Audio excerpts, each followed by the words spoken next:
घरच्या घरी झाडांसाठी कसं खत तयार करता येईल आज आपण बघूया.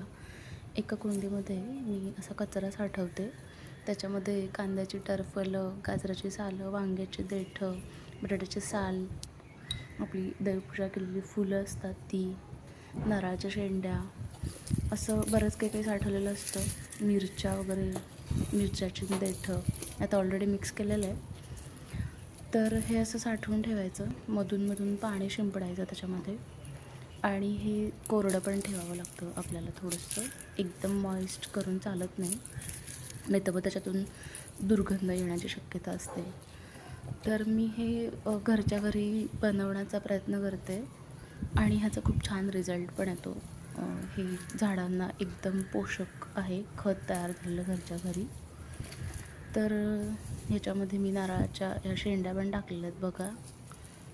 तर तुम्ही पण प्रयत्न करा. अशा छोट्या छोट्या गोष्टींमधूनच काहीतरी चांगलं होतं.